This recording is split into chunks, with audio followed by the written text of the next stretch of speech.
Atos capítulo 20, versículo 17.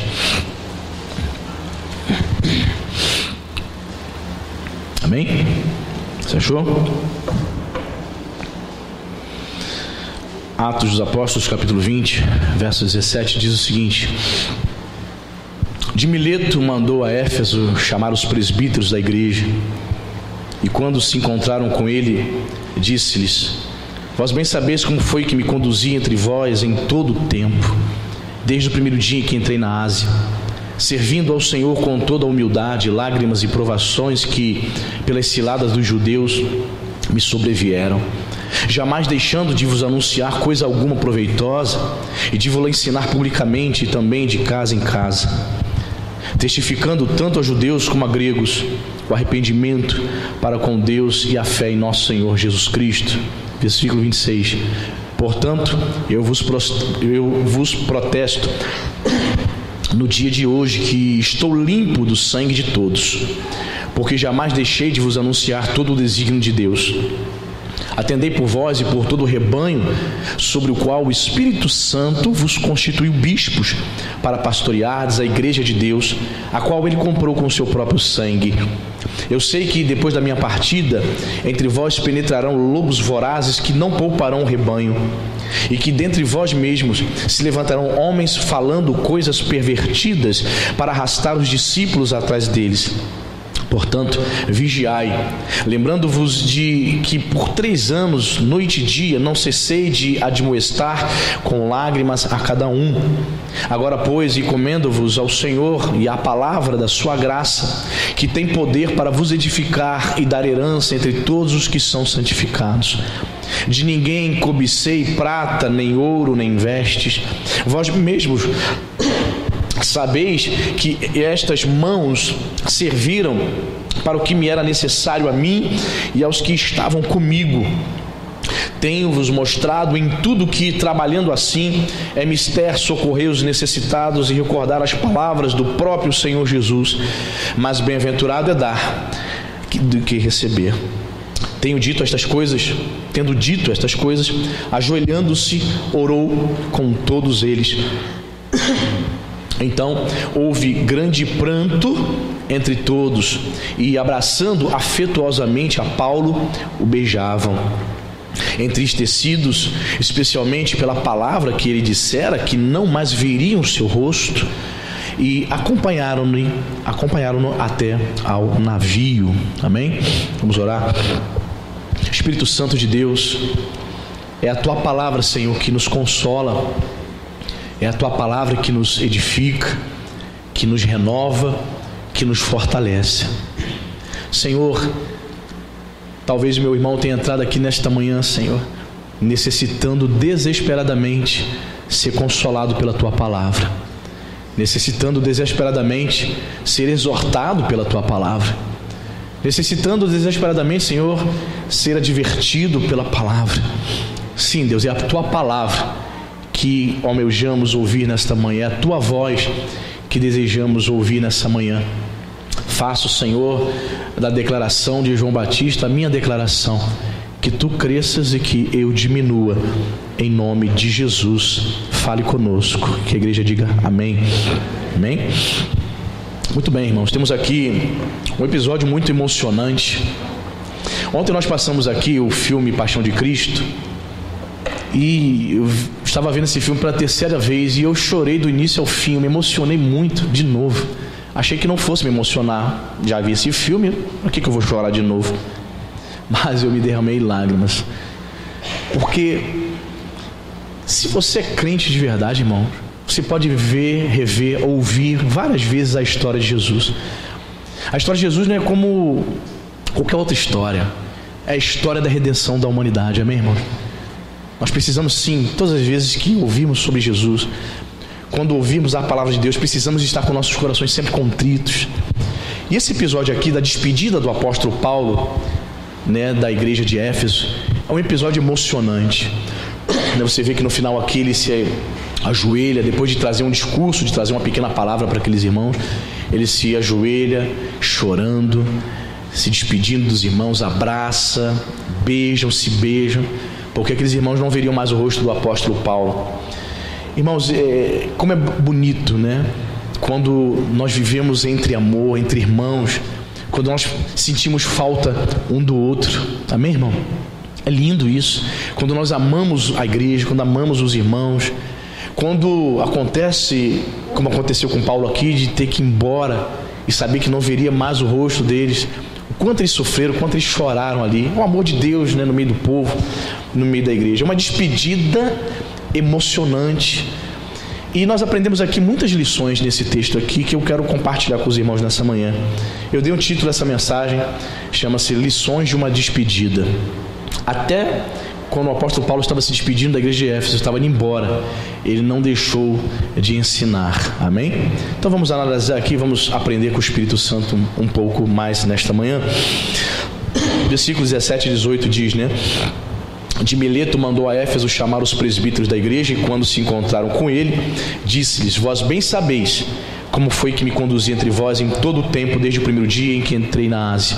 Olha como ele se comportou, irmãos. Olha o comportamento de Paulo. Ele diz aqui, ó: servindo ao Senhor com toda, repita comigo, humildade, com lágrimas e provações que pelas cidades dos judeus me sobrevieram. O apóstolo Paulo começa a dizer aqui a maneira, como é que foi que ele serviu, como ele trabalhou com a igreja de Éfeso, ok? Paulo tinha uma característica aqui, irmãos. Ele diz aqui: servindo ao Senhor com toda humildade.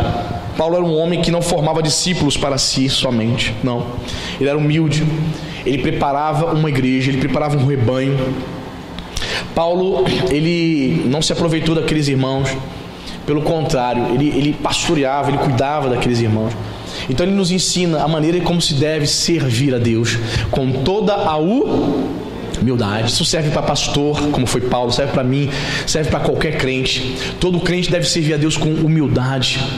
Todo crente, todo servo de Deus deve transferir a glória para Jesus. É Ele que deve reinar, amém, irmãos?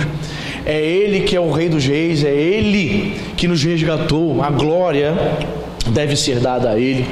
O crente que perde a humildade, o crente que se acha alguma coisa, o crente que deixa o ranço da soberba, do orgulho, do velho homem voltar, você percebe que vai se perdendo no caminho.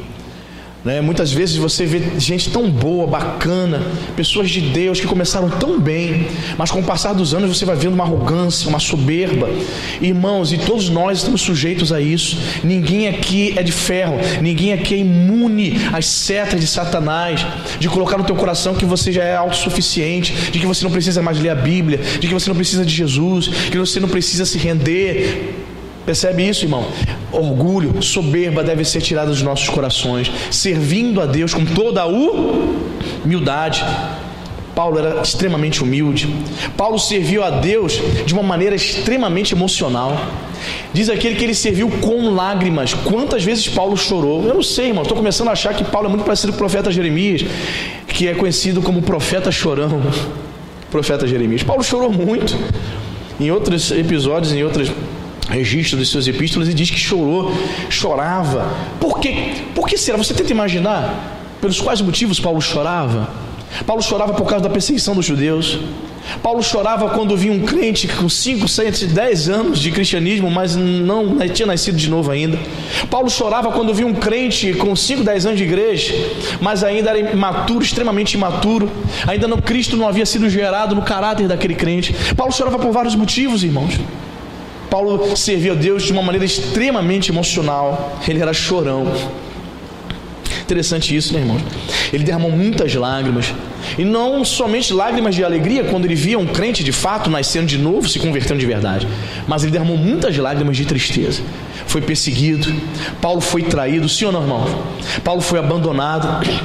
Paulo experimentou a ingratidão, sim ou não? Paulo foi traído, experimentou a ingratidão. Paulo experimentou a falsidade, sim ou não?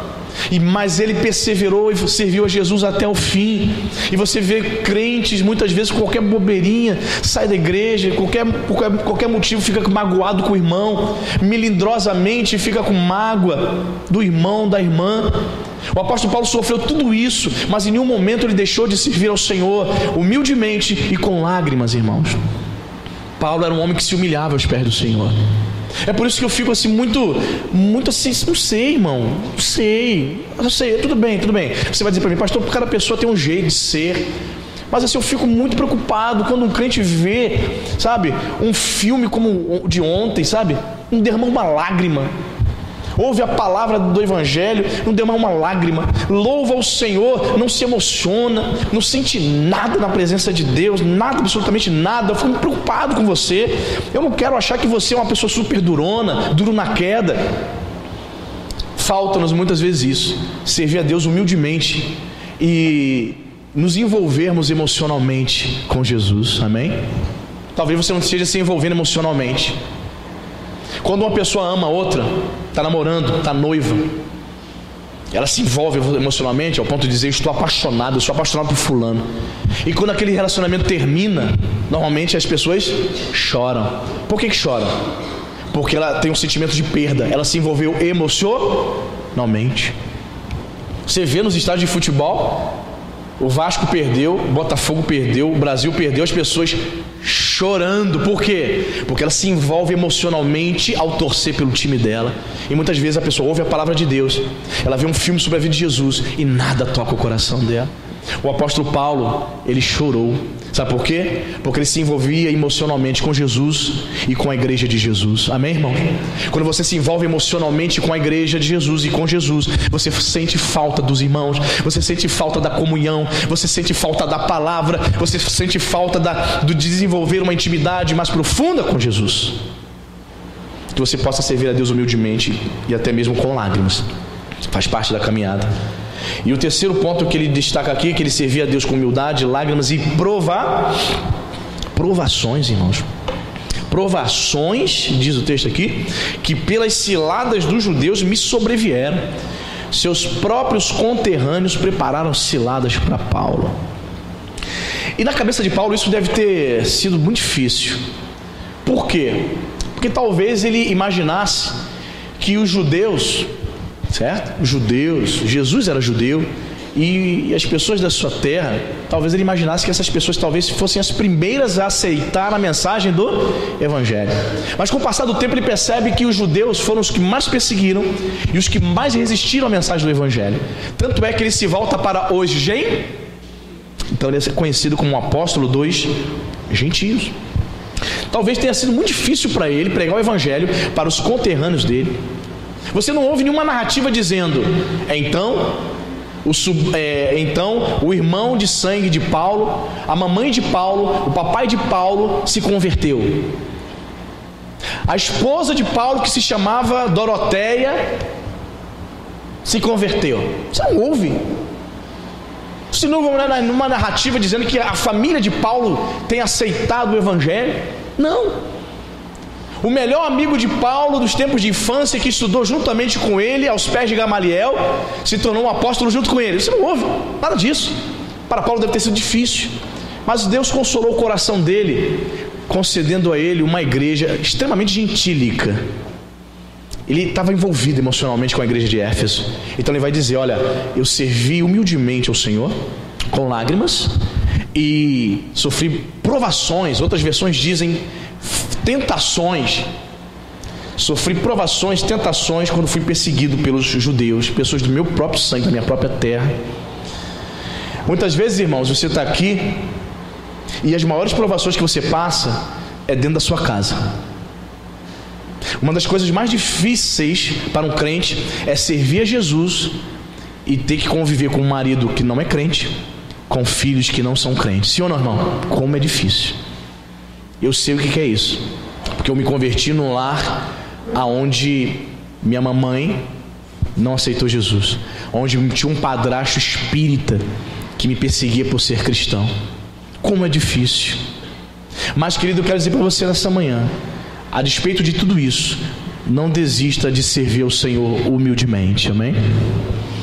Versículo 20, Paulo nos ensina mais alguma coisa, diz assim, ó, jamais deixando de vos anunciar coisa alguma proveitosa e de vou lá ensinar publicamente e também de casa em casa. O apóstolo Paulo, irmãos, ele aproveitava todas as oportunidades que Deus dava para ele para ensinar a palavra de Deus, amém, irmão? Ele era um pastor que pregava de casa em casa, evangelizava. Ele não tinha essa não. O grande apóstolo Paulo ensinava publicamente, nas praças, nas ruas, não tinha tempo ruim. Ele queria aproveitar as oportunidades que Deus dava para ele para ensinar, amém? Talvez você não tenha o dom de mestre, que você que está aqui, mas já falei isso na semana passada e insisto, todos nós precisamos ter um básico de conhecimento da palavra de Deus para ensinarmos algo para alguém, amém, irmão? Porque Deus coloca pessoas do nosso lado, sim ou não? Amigos, vizinhos, companheiros de trabalho, pessoas que estão fazendo curso com a gente, na faculdade, no colégio. Deus sempre vai colocar pessoas para que você ensine, para que você compartilhe a palavra de Deus. Paulo jamais deixava de anunciar coisa alguma proveitosa. Tem gente que só fala coisa que não presta, né? Mas Paulo tinha outra perspectiva. Paulo só ensinava coisas proveitosas.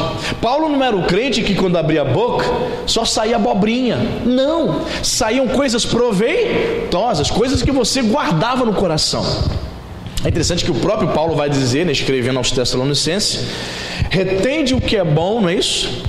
Né? Nós devemos ouvir, reter o que é bom, e aquilo que não presta você coloca dentro de um saco furado. Eu aprendi isso quando na minha adolescência. Se o pastor falar algo para você, o pastor é ser humano, certo? Ele é usado pelo Espírito Santo, mas o elemento humano não deixa de existir. Se o pastor falar algo que está fora da palavra, o que você faz? Você retém o que é bom, e o que não é bom você coloca no saco furado. Perfeito? Pastor pode errar, pode falhar. O apóstolo Paulo vai ensinar isso. Só que ele se esforçava. E nós, cada um de nós, não somente eu que ensino aqui de púlpito, mas todo crente deve se esforçar para falar coisas proveitosas, para ensinar as pessoas o caminho da vida, da eternidade, amém, irmão? Deus está colocando pessoas no teu caminho para você falar do amor dele, amém, irmão? O apóstolo Paulo falava do amor de Jesus preso dentro de uma cadeia, gente. Você tem liberdade total para ir e vir. Então deixa Deus te usar, amém? Fale coisas proveitosas, coisas que as pessoas vão guardar, vai servir para a vida dela, amém? Versículo 21 diz: testificando tanto a judeus como a gregos, repita comigo, o arrependimento para com Deus e a fé em nosso Senhor Jesus Cristo. Qual era a mensagem de Paulo? O arrependimento para com Deus. Ele pregava a metanoia. Paulo pregava mudança de mente. Vocês precisam se arrepender. A mensagem central de Paulo era Cristo ressurreto, o arrependimento para com Deus. Vocês precisam mudar de mente, vocês precisam mudar de comportamento. Aí ele vai dizer aqui, ó, ele pregava o arrependimento para com Deus e a fé em nosso Senhor Jesus Cristo. Para realmente, irmãos, guarde isso no teu coração, para que você consiga realmente exercer uma fé autêntica em Jesus, primeiramente tem que haver o quê? O arrependimento. Não existe exercício da fé em Jesus sem haver o verdadeiro arrependimento. Eu quero Jesus na minha vida, eu vou ser cristão a partir de hoje. Você até consegue vir na igreja, consegue se batizar nas águas, preencher ficha de membro, dizer para as pessoas que é evangélico, mas se não houve a metanoia, se não houve o verdadeiro arrependimento, que é mudança de mente, mudança de comportamento, você não conseguirá exercer a fé em nosso Senhor Jesus Cristo. Você vai até tentar, vai se esforçar, vai gemer para isso, mas não vai conseguir, porque não houve mudança, não houve primeiramente o arrependimento. Testificando tanto a judeus como a gregos o arrependimento para com Deus e a fé em nosso Senhor Jesus Cristo. É necessário, irmãos. Não há salvação. Escrevi o seguinte aqui no meu esboço: sem o genuíno arrependimento não há salvação. Não tem valor se não for seguido de fé em Jesus. Arrependimento sem, ou melhor, fé em Jesus sem arrependimento é uma utopia, é um anacronismo, é um contrassenso. É por isso que você vê um monte de gente dentro da igreja fazendo um monte de lenha, meu irmão, aí fora. Você fica assim, ó, todo dia você ouve assim coisas que você fica assim, ó, queixo caído. Por que você fica de queixo caído?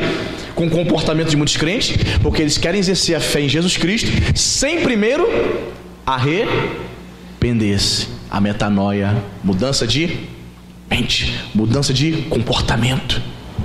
Tem que ter mudança, irmão. tem que mudar a mente. É por isso que Paulo vai dizer aos Coríntios: nós temos a mente de Cristo. Só tem a mente de Cristo quem experimentou a metanoia, o arrependimento. Sem essa experiência, não há verdadeira fé em Jesus Cristo. O que há é apenas uma religiosidade. Você passa a ser membro da igreja confessional, da igreja institucional. Você não é igreja mística, igreja lavada pelo sangue. Então há uma diferença. O verdadeiro cristão faz parte da igreja verdadeira. O crente confessional que exerce a fé em Jesus sem o arrependimento, o que ocorre com ele? Ele se torna um religioso, um fariseu. Vendo o filme ontem aqui, eu fiquei olhando a atitude dos fariseus, impressionante. Assim, foi dali para pior mesmo, irmãos. Impressionante. A hipocrisia, sabe? A hipocrisia com que eles lidavam uns com os outros. O manejar as escrituras para apenas trazer algo que lhe convém, dizendo-se santos, mas tramando a morte de Jesus. Impressionante. Pessoas que não experimentaram o arrependimento. Paulo nos ensina isso. Versículo 26, ele faz uma declaração aqui importante. Ele fala assim: portanto, eu vos protesto no dia de hoje que eu estou limpo do sangue de todos. Olha o que Paulo está falando. E chega para os presbíteros, para os pastores. Presbíteros naquele tempo eram o mesmo que pastores, tá? Chamam de presbíteros, de bispos, porque hoje existe essa diferença de cargo eclesiástico, né? Um presbítero hoje seria uma função menor do que de pastor, não é isso? Eclesiasticamente falando. Só que nos tempos bíblicos eram termos intercambiáveis. Um presbítero era um pastor era um presbítero, um pastor era um bispo, não havia essa diferença. Então, ele se dirigindo a esses pastores, a esses presbíteros, ele vai falar: ó, eu coloco diante de vocês hoje que eu estou limpo do sangue de todos. Usando outra expressão, eu lavo as minhas mãos. Sabe por quê? Porque eu ensinei a palavra de Deus para vocês, eu ensinei tudo que tinha que ensinar, eu anunciei Jesus para vocês. Então ninguém pode cobrar a alma de vocês de mim. Deus não vai cobrar a alma de vocês de mim. A pergunta que eu faço, irmão: será que todos nós estamos limpos do sangue das pessoas que estão próximas de nós? Nós temos dado testemunho de verdadeiro crente para aqueles que nos cercam? Estamos limpos do sangue deles? Ou será que Deus vai cobrar a alma do nosso parente, do nosso filho, do nosso esposo, da nossa esposa, das pessoas que nos cercam, que convivem conosco e não conhecem Jesus? Será que Deus vai cobrar de mim e de você? Porque nós damos péssimo testemunho? Porque as pessoas não veem Jesus em nós? Será? Paulo estava livre. Paulo viveu uma vida evangélica, uma vida cristã tão intensa, que ele conseguiu dizer: eu estou limpo do sangue de vocês. Eu fiz a minha parte. Você tem feito a sua parte? Você como crente? Você pode dizer: olha, eu estou limpo, pastor, do sangue do meu irmão que não é crente, da minha mãe que não é evangélica, do meu pai que até hoje não aceitou Jesus. Eu estou limpo porque eu já fiz a minha parte. Ainda continuo fazendo porque continuo orando por eles. Paulo teve essa moral, digamos assim, para falar isso. Eu não deixei de ensinar. Eu anunciei Jesus verdadeiramente, o Jesus bíblico, o Jesus verdadeiro. Então vocês não podem cobrar nada de mim. Olha só, não foi uma declaração de afronta, não. Foi apenas uma constatação. Assim também, irmãos, Deus quer que você seja uma testemunha fiel de Jesus para aqueles que estão próximos de você, para a sua família. Amém? De modo que se um dia eu conversar com você, você diga assim: pastor, as minhas mãos estão limpas, Deus não vai me cobrar não, pastor, porque sempre dei bom testemunho, sempre falei de Jesus, e até hoje eu continuo orando pela minha mãe, pelo meu filho, pelo meu marido que não é crente. Você pode dizer isso? Amém? Que suas mãos são limpas de sangue? Pois é, Paulo conseguiu falar isso a respeito daquela igreja. Versículo 27, ele vai dizer: porque jamais deixei de vos anunciar todo o desígnio de Deus. Desígnio é o mesmo que propósito, né? Os planos de Deus. Paulo está dizendo aqui: olha, eu nunca deixei de anunciar para vocês os propósitos, os planos de Deus para a salvação do homem. Paulo ensinou sobre redenção, sim ou não? Paulo ensinou sobre a justificação pela fé, sim ou não? Paulo explicou e ensinou para eles acerca da adoção como filhos, sim ou não? Paulo ensinou sobre santificação, sim ou não? Pois é. Paulo conseguiu a proeza de ensinar todo o desígnio, todo o propósito, todo o plano de Deus para o homem. Você sabe que na minha juventude, não dizendo que eu sou velho, mas quando eu era mais novo, dos meus 16 até os 24 anos, eu fiz parte de uma igreja neopentecostal, dessas igrejas que pregam a teologia da prosperidade. E algo me intrigava muito. Obviamente eu só consegui ficar lá por 8 anos, irmãos, porque eu sempre fui um estudioso da palavra de Deus. Não era porque eu recebia alimento não, tá? Não saía alimento do púlpito. Sabiam só pedir dinheiro, fazer campanha, não sei o que de Israel, ir para monte para levar dinheiro do povo, tudo bem. Espoliavam, né? Tiravam a lã da ovelha totalmente. E eu percebia, eu ficava preocupado. Menina ali, 20, 21 anos, eu ficava muito tenso, preocupado com as ovelhas. Eu não era pastor, mas eu acho que o chamado pastoral já estava latente no meu coração, porque eu ficava preocupado com a igreja. A igreja não recebia, não entendia, não recebia ensinamento acerca dos planos e dos desígnios de Deus. O pastor não pregava sobre fé, arrependimento, verdadeira conversão, amadurecimento espiritual. O pastor não pregava a Bíblia, não abria a Bíblia, irmão. Só abria a Bíblia só para fazer campanha, para pedir dinheiro do povo. Aquelas pessoas não recebiam, não aprendiam acerca dos desígnios de Deus, dos planos de Deus para a redenção do homem.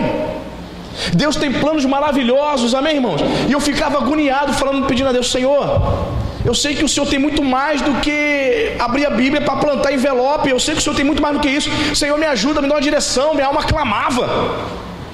Teve um dia, graças a Deus, que eu consegui sair e vim para a Igreja Nova Vida. Já estamos aqui há 17 anos, amém, irmãos? E a primeira mensagem, o primeiro culto que eu assisti foi o culto da juventude, lá em Lafayette, o bispo Vonei, jovenzinho, de frente para a juventude, pregando uma mensagem. E eu fiquei encantado, falei: gente, ele está pregando a Bíblia. Fiquei encantado, falei: que legal, ele está pregando a Bíblia, porque eu não ouvia a Bíblia. Minha alma estava sedenta das coisas de Deus. Percebe? Quando fui para a Nova Vida, foi amor à primeira vista. Foi amor à primeira vista. Comecei a me envolver com as coisas de Deus, com a palavra de Deus, porque até então eu não ouvia acerca dos desígnios de Deus. Deus tem planos maravilhosos para o crente, amém, irmão? Plano de crescimento, plano de maturidade espiritual. Estamos pregando aí, né? Quinta-feira, você está vendo, né? Em busca da maturidade, falando sobre crescimento espiritual, 10 semanas falando sobre isso. Como é bom, irmãos, como é bom entendermos pela palavra que Deus tem propósito de crescimento para nossas vidas, amém? Evolução espiritual, crescimento espiritual. Paulo chega diante daqueles irmãos e diga: olha, eu anunciei todo o desígnio de Deus para vocês. Falei tudo que tinha que falar. Falei sobre fé, falei sobre perdão, falei sobre inferno, falei sobre Jesus, falei sobre o Espírito Santo, preguei sobre os dons espirituais, sobre o fruto, preguei sobre justificação, arrependimento, falei tudo. Deus tem planos maravilhosos para a tua vida, para a minha vida, meu irmão. Verso 28, olha que interessante: atendei por vós e por todo o rebanho sobre o qual o Espírito Santo, olha, vos constituiu bispos para pastoreardes a igreja de Deus, a qual ele comprou com seu próprio... Quantos ensinamentos nesse versículo aqui, né, irmãos? Primeira coisa, ele diz o seguinte: atendei por vós e por todo o rebanho sobre o qual o Espírito Santo vos constituiu bispos. Quem é que levanta pastores para cuidar da igreja, irmão? Espírito Santo. É o Espírito Santo, irmão. E eu louvo a Deus porque é o Espírito Santo. Tenha certeza disso. Eu não estou aqui porque eu fui sempre muito amigo do bispo Vonei. Saiba disso. Eu nem sei como que é a cozinha e o café da Beth, porque eu nunca fui na casa do bispo Vonei. Você acredita nisso? Ele nunca me convidou e eu nunca bati na porta da casa dele também para tomar café. Todas as nossas conversas se dão normalmente na igreja, no gabinete, né? Tal. Não estou aqui porque era amiguinho do bispo. Não estou aqui porque o meu dízimo era o maior da igreja de Parque Lafayette. Talvez fosse o menor. Não estou aqui porque eu era o cara mais inteligente de Parque Lafayette. E nem também o mais burro. Não. Foi porque o Espírito Santo nos constituiu, amém, irmãos? Tenha certeza disso. É o Espírito Santo que levanta os verdadeiros pastores, amém, irmãos? É o Espírito Santo. Eu louvo a Deus que Deus usa homens para constituir bispos. E a palavra bispos aqui no grego, episkopoi, bispos, significa supervisor. E tem outro significado também que poucas pessoas comentam e falam. Tem também o significado de guardiães. Paulo está dizendo que aqueles pastores, aqueles presbíteros, aqueles bispos, eles eram guardiães do rebanho. A função do pastor também é guardar, proteger a fé do rebanho. Se o pastor perceber que está havendo um ensinamento equivocado, fora da palavra, se algum líder de ministério está ensinando errado, função do pastor ser o guardião e proteger o rebanho. Se alguém chega na igreja trazendo uma falsa doutrina, trazendo divisão para o corpo, função do pastor ser o guardião do rebanho, guardar o rebanho, proteger o rebanho. Você entende isso? Porque quando você traduz supervisor, dá só uma ideia de que o supervisor só fica só olhando.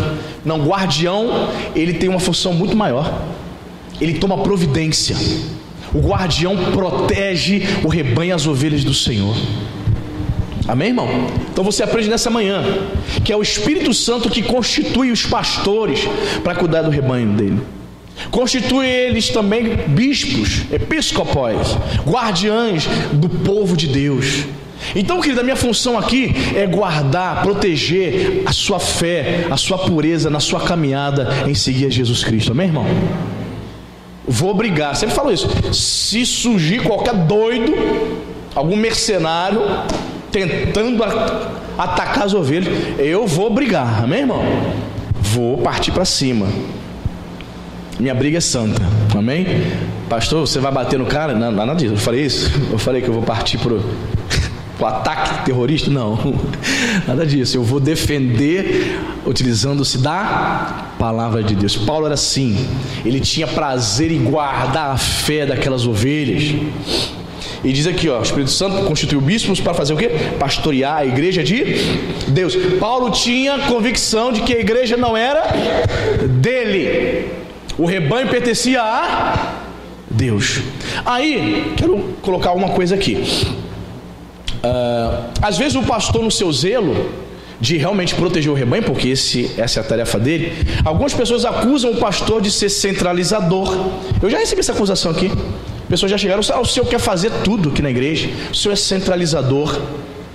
Não, quando eu percebo que o rebanho está em perigo, eu tomo as rédeas, eu faço o meu papel de pastorear, de ser o guardião. Então muitas vezes o pastor, exercendo o papel de guardião, de supervisor, ele pode ser acusado de, ele é o dono da igreja. Não é isso? Muitos acusam o pastor, ele é o dono da igreja, centralizador.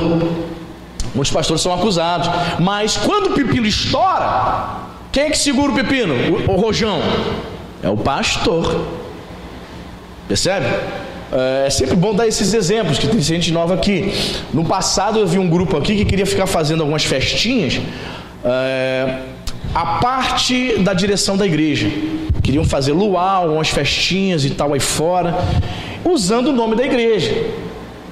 Então eu tive que intervir e dizer, não vá fazer, porque não está partindo do púlpito. Eu não estou a par disso. Vocês fazem qualquer coisa aí fora, usando o nome da igreja. Quando estourar o problema, quem vai responder? Quem o bicho vai me chamar em Caxias? O senhor não está vendo o que aconteceu aí, não? O senhor não soube não o que houve? Irmãos, há casos aí terríveis. Fiquei sabendo de outra denominação, né? Esse ano parece. O pastor, um grupo de irmãos foram para um determinado passeio, e o pastor falou para não ir. Não vai. O camarada foi e morreu afogado, irmão. Foi. Só que quando estoura o pepino, estoura na mão pastor da igreja. E ainda o pastor falou, não tem meu apoio, não vai, não estou mandando ir. Você entende? Então, pessoas muitas vezes querem, trocam alho por bugalho, confundem as coisas, e eles acusam o pastor de ser centralizador, ele é o dono da igreja. Não, o pastor não é dono da igreja, ele é guardião do rebanho. O pastor, seu pastor Anderson, tem a consciência, pensa como Paulo, que a igreja é de Deus. Repita comigo, a igreja é de Deus. Porque quem morreu na cruz foi Jesus, amém, irmão? Paulo tinha essa consciência, o rebanho pertence a Deus. Sim, a função do pastor é guardar, proteger a fé do rebanho, mas ele tem a consciência que a igreja é de Jesus. Quando eu estou orando por você, para a tua vida, e peço para Deus fazer um milagre na tua vida, transformar o teu coração, eu digo para Deus: Senhor, a igreja não é minha, é tua. Senhor, levanta trabalhadores para o reino. Senhor, levanta pessoas capacitadas para servir. Senhor, a igreja é tua, só quero lembrar o Senhor isso. Eu falo com Deus, irmão, só lembrando, Pai, que a igreja é tua, não é minha. A igreja de Nova Vida de Araruama pertence a Cristo Jesus. Por quê? Porque foi Ele que morreu por você, amém, irmão? Como eu falei, se um dia eu sair daqui, se eu for embora daqui, vem outro pastor, outro vai embora comigo também. Ah, pastor, vou embora com o senhor. Vai nada, vou te levar não, irmão. Vou te levar não, a família já está grande já. Vem outro pastor e toca, né? O rebanho continua pregando, continua pastoreando, porque a igreja é de Deus. Ih, pastor, o senhor está querendo ir embora daqui? Sei lá, quem sabe da minha vida é Deus, amém, irmão? Eu não sei de nada. Muito bem, por mim eu continuo aqui, amém, irmão? Versículo 30 diz aqui, ó: e que dentre vós mesmos se levantarão homens, olha o que Paulo falar, falando coisas pervertidas. Pervertida. Não te ouvi. Pervertida. Muito bem. Para arrastar os discípulos atrás deles. Olha que interessante. Paulo está falando que dentre vós mesmos, no versículo 30, dentro do próprio grupo deles, iriam se levantar alguns homens falando coisas pervertidas, distorcendo a palavra de Deus. Falsos mestres iriam surgir dentro da igreja. É um perigo, né, irmão? Paulo está falando que no meio deles, irmãos que ele batizou nas águas, que estavam na jornada com ele, iriam se rebelar por alguma razão. Paulo estava sendo usado pelo Espírito Santo para alertar aqueles pastores: cuidado, o camarada dentro de vocês, no meio de vocês, vai começar a perverter a palavra de Deus. Ele vai ficar falando coisas pervertidas. E o que é falar coisas pervertidas? É distorcer a palavra de Deus, é ensinar o que Jesus não ensinava. Paulo estava deixando alerta. É um alerta para todos nós, amém, irmãos? Qualquer pessoa pega você pelo bracinho assim, leva para o canto. Você está concordando com o que o pastor está falando? Eu acho que não é assim, não. Eu acho que Jesus não é assim, não. Eu acho que Jesus não fez isso, não. Mas o pastor leu na Bíblia, viu lá, não? Não, mas eu tenho outra opinião. Hã? E muitas vezes a pessoa começa a falar coisas que pervertidas, começa a contaminar a sua fé, coloca dúvida no teu coração, coloca sentimento faccioso, começa a falar ao teu coração, colocando dúvida em relação ao ministério do pastor, tenta jogar você contra o pastor. O pastor anda ser isso e aquilo, não sei o quê. Pô, mas fulano, que é isso? Não sei, acho que não é por aí não. Jesus falava outras coisas. Aí começa a colocar dúvida. Aí você começa a ficar com os maus olhos. Outrora chegava aqui o coração aberto para buscar Jesus, outrora o coração aberto enquanto o pastor Anderson pregava. Mas muitas vezes a malícia vai entrando, porque pessoas de dentro do rebanho começaram a perverter. Aí a pessoa começa a ficar contra a liderança, contra os irmãos, contra a doutrina. Perigosíssimo. Paulo fala que essas pessoas surgiriam de dentro da igreja. Ao verso 31 ele fala: olha, portanto, vigiai, lembrando-vos de que por 3 anos, noite e dia, eu não cessei de admoestar com lágrimas a cada um. Ok? O termo grego aqui, admoestar, é o mesmo que instruir, advertir, ensinar. Ok? Paulo não somente ele pregava o evangelho, mas ele exortava, ele advertia. O que é advertir uma pessoa? O que é advertir? Advertir é chamar a atenção dela. Às vezes, a palavra do púlpito não faz efeito em algumas pessoas. Aí o pastor é obrigado a chamar ela em off. Vem cá, vamos conversar, senta aqui. A irmã está se comportando assim, assim, assim, assado. O irmão está se comportando desta maneira e não está sendo bom para a igreja. Paulo pregava o evangelho, mas também advertia.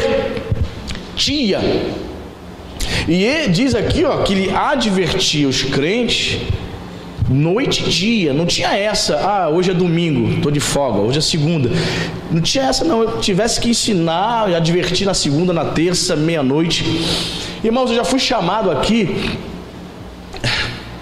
A pessoa ligou assim para mim e falou assim: pastor, rápido pastor, isso quase meia-noite, vai na casa de fulano que o couro está comendo.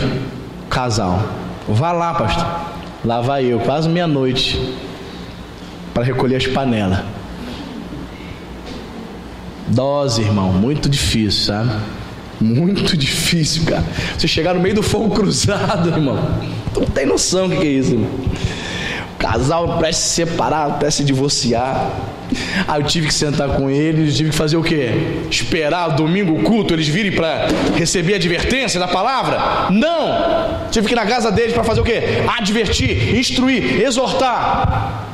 E dizer para ela: você tem que amar esse cara. Ela: você tem que amar ela. Difícil, né, irmão? Fazer o quê? Essa é a nossa função. Paulo fazia isso noite e dia, fez isso por 3 anos. Tem pastor que já está fazendo isso há 20 anos. Há pastor que está fazendo isso há 30 anos. Tem pastor que não aguenta mais, está pedindo para ser jubilado, de tirar férias já. Se aposentar, né, melhor dizendo. O Fábio me mandou um videozinho do pastor. Qual é o nome dele? Oi? Neil Barreto, é um pastor de São Paulo, né?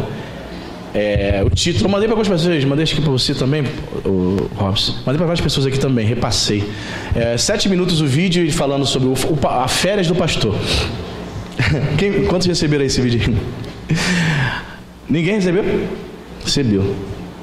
Aí ele falando que antigamente, no começo do ministério dele, eles gostavam de tirar muitas férias na Praia do Barbudo. Ele até citou, né? Ia para Aruama, irmão. Ele lá de São Paulo, ia para Aruama, tirar férias na Praia do Barbudo. Mas ele falou assim: eu me sentia, olha, ele falou uma coisa muito interessante. Ele falou assim: eu me sentia culpado porque eu estava tirando um período de férias com a minha família. Eu ficava assim 2 dias sem fazer nada ali na areia da praia, lendo meu livro, as crianças brincando. Eu me sentia culpado. Vinha um pensamento assim: você está aqui sem fazer nada e a igreja cheia de coisa para fazer lá, né? Você deveria estar lá, o povo está cheio de problema e você aqui. Ele falou que se sentia culpado. Mas aí um dia a esposa dele chamou a atenção dele e falou assim: você precisa gastar tempo conosco. Não adianta nada você não cuidar da tua família e tentar cuidar da família dos outros. Ele falou que se sentia culpado, porque ele queria naquele ativismo estar na igreja direto, sem tirar férias, um doido, como se não tivesse família para poder cuidar. Aí ele falou que teve um camarada um dia que encontrou com ele, acho que na praia de Guaba, né? Em Búzios, estava em Búzios com a família. Aí ele falou que o camarada chegou: pastor Neil Barreto, que ele é conhecido na internet, né, tem muitos vídeos. O senhor por aqui, pastor. Aí ele falou que estava fazendo culpa, e o camarada começou a acompanhar ele na corridinha. O senhor por aqui. Ele fala: irmão, o que o senhor está fazendo aqui? Estou de férias, irmão. Preciso muito falar com o senhor. Ele: me acompanha então. Eu sou com ele. E o cara foi falando aí. O cara falou, encheu minha paciência. Ele disse no vídeo. E ele falou assim: poxa pastor, mas o diabo não tira férias. Como é que é isso? O senhor está de férias? Aí ele fala, né, que a concepção de muitas pessoas é esta, de que o pastor é um robô, é um androide que não pode sair com a família dele. E eu confesso a você, por muitas vezes, ao estar na praia com a minha família, me bate um sentimento de culpa, sim. Isso é um trauma, é algo que o pastor tem que vencer, todo pastor tem que vencer. Porque a gente acha que tem que ficar 24 horas por dia, domingo a domingo, só respirando a igreja. Chega um momento que o pastor esquece da própria família. E tem muitos pastores com um amante. Sabe qual é o amante dele? A igreja. Tem pastor que troca a família pela igreja. Quando a família dele é destruída, muitas vezes a igreja também nem sequer abraça o cara, pisa nele, porque ele é pastor, então ele tem que ser muito forte. Isso é mentira. O pastor também precisa de descanso, precisa ter tempo para a família também, amém, irmão? Então em janeiro, tô metendo o pé, aleluia. Tem que tirar uns 10 dias, né, irmão? Tem que tirar, não sou de ferro. Nem que seja para fazer nada. As crianças lá na água, vou pegar meu livro e vou ficar ali. Vai bater o sentimento de culpa? Você está lendo o livro aí, poderia estar lá em Araruama, né? Tem um monte de gente com problema lá. Você tem que resolver todos os problemas. O apóstolo Paulo, obviamente, já era um sujeito viúvo aqui. Ele disse que ensinou. Não significa que o apóstolo Paulo não tinha, obviamente, o período de descanso dele. Esse versículo também não é um versículo que eu posso distorcer e dizer que o pastor não vai ter tempo para ficar com a família dele. Não é isso também, a gente tem que saber entender as coisas. Ele diz aqui que vigiou, ele estava atento por 3 anos, noite e dia, não cessando de admoestar. É claro que ele tinha um descanso, que ele não era de ferro. Mas o que destaca aqui o texto é que ele alerta aos pastores para estar o que? Vigilantes. E essa expressão vigiar fala de estar o que? Acordado. Quem não vigia dorme. Vigiai, a expressão vigiai é manter-se acordado. Vigiai e orai. Mantenha-se acordado. E esse manter-se acordado fala de um despertamento, estar acordado espiritualmente. Olha o recado aqui do grande apóstolo Paulo para os pastores: estejam despertos espiritualmente, estejam atentos para as questões do rebanho. Verso 32, ele diz: agora pois encomendo-vos ao Senhor e à palavra da sua graça. Que bonito, né? Que tem poder para vos edificar e dar herança entre todos os que são santificados. A palavra da graça é, obviamente, está se referindo à palavra de Deus. Ele diz que a palavra de Deus tem poder para fazer o que com a igreja, irmãos? Para edificar. A palavra de Deus é a fonte de crescimento espiritual. Irmão, em nome de Jesus, você precisa adquirir o hábito de examinar a palavra de Deus todo dia, irmão. Por que você é preguiçoso nessa área, querido? Tem gente que gosta de trabalhar, né? Ela se dedica ao seu trabalho, lá na empresa dela, no comércio, sabe? Às vezes trabalha em casa. É uma dedicação total. Trabalha 10, 12 horas, bonito, sem pestanejar.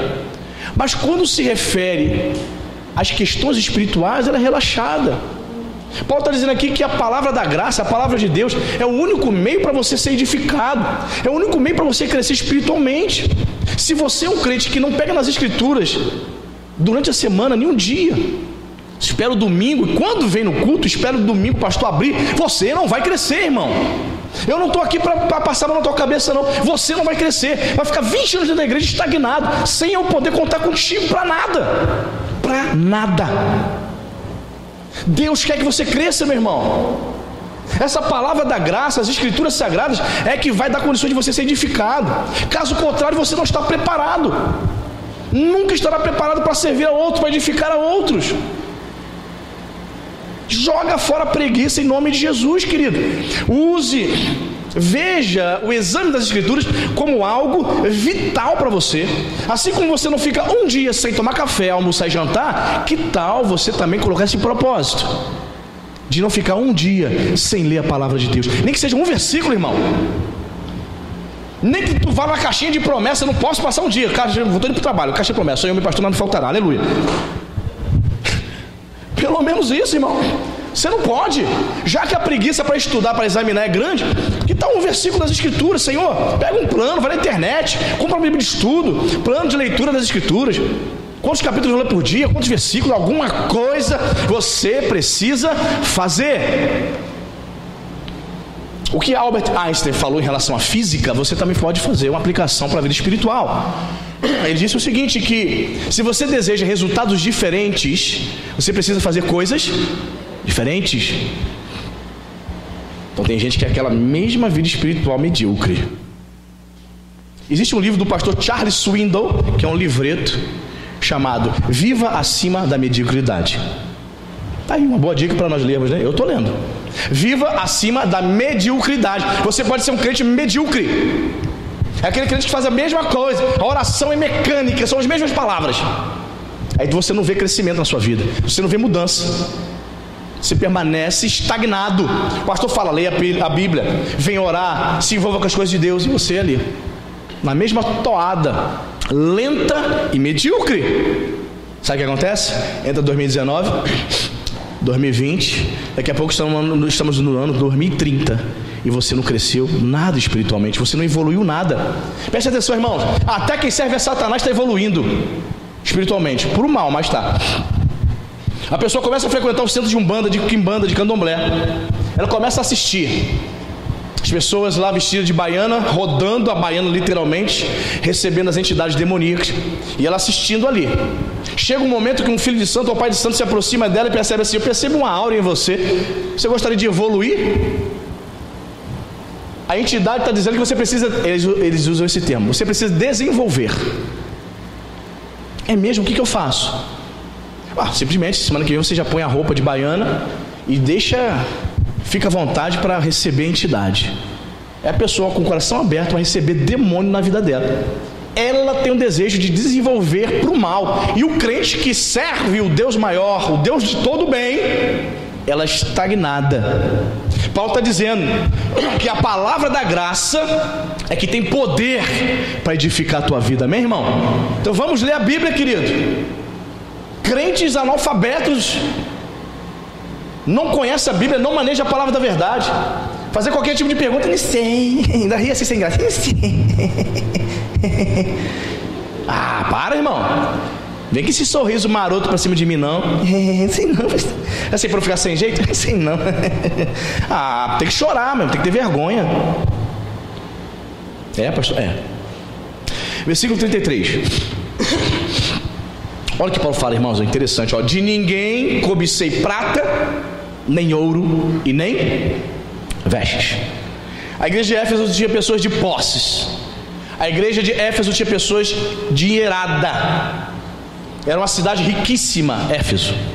Estava lá o templo da deusa Diana. Comércio movimentado, muita gente de posse. Paulo, ao se despedir dessa igreja, ele vai dizer: olha, de ninguém aqui eu não desejei de ninguém ouro, prata, roupa. Eu vejo aqui no apóstolo Paulo um homem que a única motivação era realizar a obra de Deus. O lucro dele não era financeiro. O salário de Paulo eram almas salvas para Cristo Jesus. Amém, irmão? Hoje você vê, infelizmente, pastores construindo verdadeiros impérios.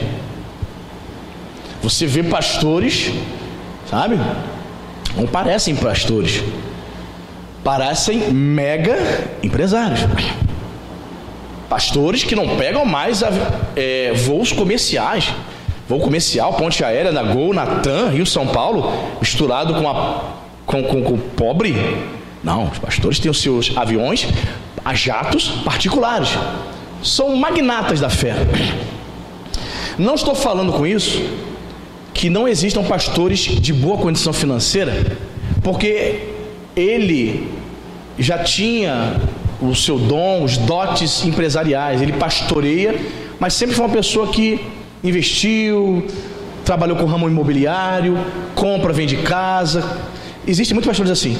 Então ele tem um conforto, né? Ele tem uma situação boa, mas não por causa do evangelho, mas porque ele tem outros trabalhos, outras profissões que permitem ter uma vida confortável. Não é disso que estamos falando. Mas o apóstolo Paulo, ele coloca bem claro aqui que o único interesse dele, a única motivação dele era pregar o evangelho. Olha, de vocês, você não pode me acusar de nada. Eu nunca quis nada de vocês. Ouro, prata, roupas, vestes. Ou seja, ele era um homem desprendido. Era um homem que só pensava em servir ao Senhor. No verso 34 ele nos ensina mais algumas lições. Vós mesmos sabeis que estas mãos, olha o que Paulo está falando, que estas mãos, as mãos dele, serviram para o que me era necessário a mim e aos que estavam comigo. Estas mãos serviram para o que era necessário. Ele está dizendo o quê? Que ele trabalhava como fazedor de... O que ele fazia, irmão? Pastel? Tendas. Paulo não era... trabalhava com salgado, não. Ele fazia tenda. É interessante. Em 1 Coríntios capítulo 9, ele vai ensinar e vai dizer que ele tinha direito de receber, sim, a ajuda financeira da igreja. Mas Paulo, ele sempre teve isso com ele, o desejo de não receber. Ele preferia trabalhar fora, ele preferia, através das mãos dele, fazer tendas, vender, trabalhar, do que depender. Ele tinha isso com ele, embora ele ensinasse que aquele que prega o evangelho pudesse viver do evangelho. Ele teve problemas com Corinto, e a gente vê aqui que em relação à igreja de Éfeso, ele também teve essa postura, né? Vós mesmos sabeis que estas mãos, serviram para o que me era necessário a mim e para os que estavam comigo. Ou seja, os apóstolos, as pessoas que estavam trabalhando, pregando o evangelho junto comigo, meus parceiros de ministério, eu trabalhei ao ponto também de sustentá-los. Percebe? Então Paulo, para evitar disse, problemas, talvez ele, você pode até dizer assim, pô, pastor, será que ele, pastor, que Paulo era um pouco orgulhoso, ele não queria estar na mão das pessoas, né? Porque quando o pastor, irmão, presta atenção, quando o pastor trabalha em tempo integral na obra de Deus, aí ele tem família para cuidar, tem as despesas pessoais dele, tem as despesas da igreja, a cabeça do pastor, a hora fica assim um pouquinho, sabe? A gente sobe o púlpito muitas vezes pensando nas contas, pensando, será que a oferta que vai entrar hoje, pagaremos as contas amanhã? Então tem pastores que realmente se sentem muito mal, né? Depender da igreja, muitas vezes você vai ficar na mão das pessoas. Claro, né, irmãos? Claro que a minha vida está nas mãos de Deus em primeiro lugar, amém? Mas eu quero dizer também que materialmente a vida do pastor está nas mãos do povo. Se você não dizimar, e aí? Se você não ofertar, alguém vai pagar por isso. Alguém vai pagar. Vai faltar em alguma coisa. Perfeito? Você acha que o pastor chega dia 5, chega dia 5, e no dia 10 a minha ajuda de custo, o meu salário está na conta, na íntegra? Você acha isso? Você acha que um banco vai lá e coloca? Você acha isso, irmão? Seja ingênuo não, mas pelo amor de Deus, irmão. Seu pastor vive de dízimos e oferta. Primeiro eu pago as contas praticamente da igreja toda. E muitas vezes a minha conta particular fica para depois, porque a preferência e a prioridade eu procuro da igreja. Percebe? Então muitas vezes o pastor sobe tenso. Obviamente é uma luta para que isso não me atrapalhe ao compartilhar a palavra de Deus, entende? Mas se você é crente que ama a obra de Deus, você tem essa consciência que o pastor que vive em tempo integral, ele está pregando o evangelho e ele, de certa maneira, está nas mãos das pessoas. Porque você dizimar e ofertar, isso vai do teu coração. Percebe? Você tem que estar com o coração aberto e entender essas coisas. Senão, você nem está nem aí. Será que o pastor pagou a conta dele? O pastor conseguiu pagar o carro dele esse mês? E o aluguel dele? Será que a escola dela está atrasada? Então, geralmente as ovelhas não pensam nisso. Mas seria bom entender isso. Seria bom, é bom falar isso para você. Porque eu não estou aqui, irmãos, eu não vim aqui, né? O pastor que quer fazer a obra de Deus não tem esses interesses. Assim como Paulo, não cobicei prata, nem ouro, nem veste dos irmãos. Percebe? A meta de Paulo era pregar a palavra e edificar a vida dos irmãos. Assim também deve ser a meta dos pastores que querem fazer a vontade de Deus. Mas é muito difícil. Muito difícil. Se você quer saber, já tentei trabalhar aqui várias vezes, mas você sabe como trabalhar aqui é difícil. No início eu pedia direto, bispo Ney, preciso trabalhar, tá apertado. Aí ele falava assim, aguenta mais um pouco, pastor, a igreja vai crescer, vai melhorar, né? Vai chegar mais pessoas. No início era muito difícil, irmão. É realmente depender da graça de Deus. Paulo, ele tinha essa oportunidade, né? Esse privilégio, porque ele fazia tendas. Ele com as mãos dele fazia tenda. Ele tinha o direito de receber a ajuda da igreja, sim ou não? Tinha. Mas Paulo tinha isso com ele, era algo dele. E preferia trabalhar. do que ficar na mão das pessoas. Verso 34, 35 diz: tenho-vos mostrado em tudo que, trabalhando assim, é necessário socorrer os necessitados e recordar as palavras do próprio Senhor Jesus, mas bem-aventurado é dar do que receber.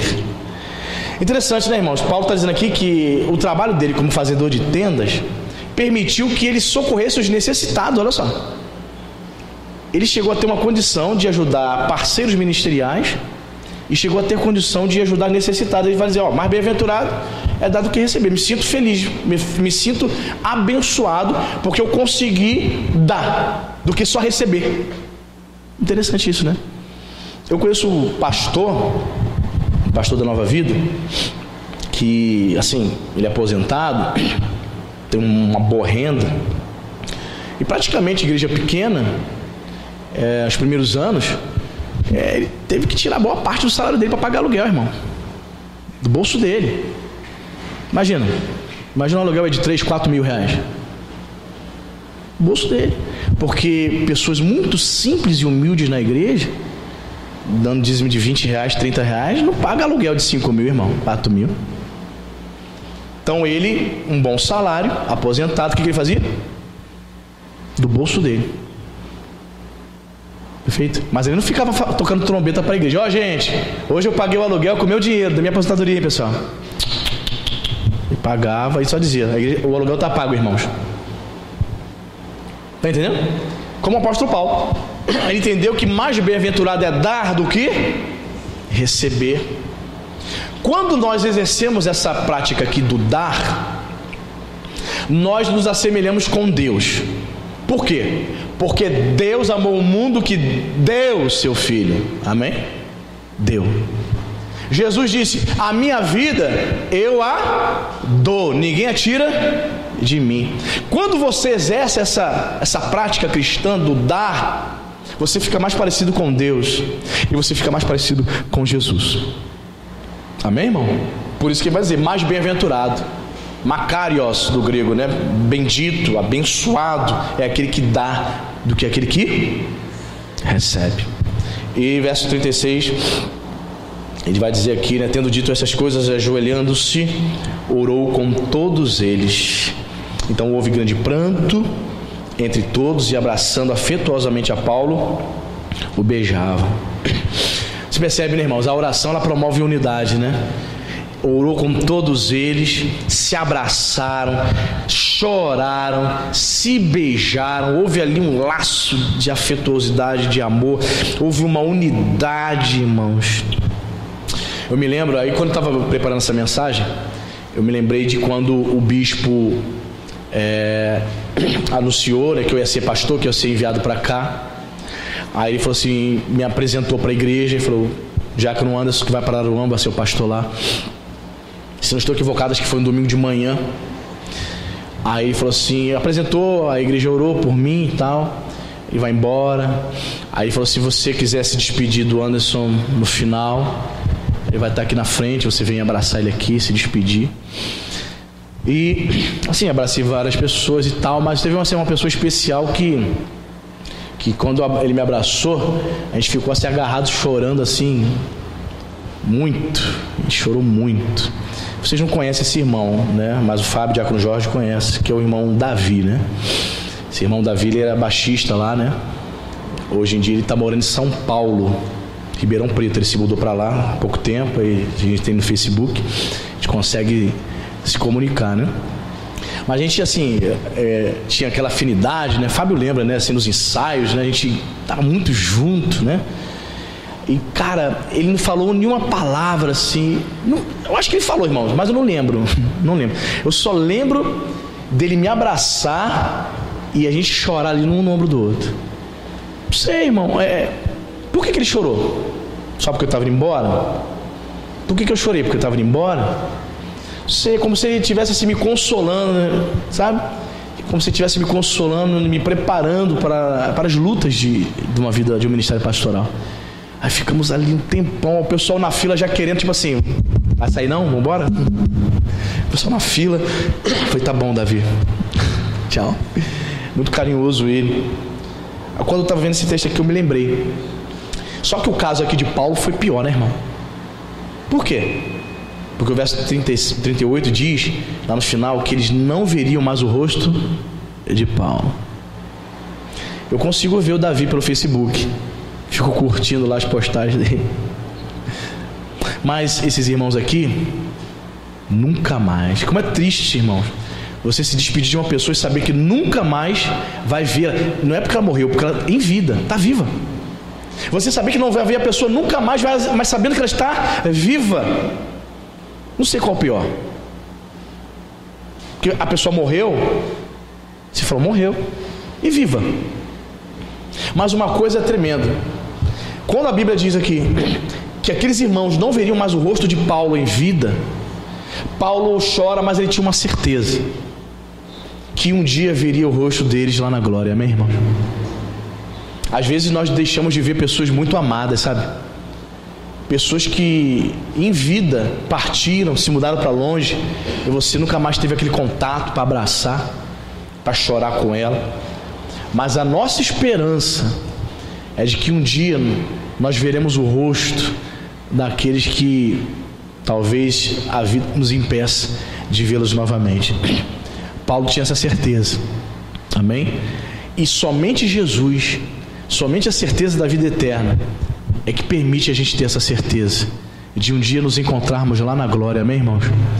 Contemplarmos Jesus face a face, assim como Ele é, com todas as nossas fraquezas, com todas as nossas falhas.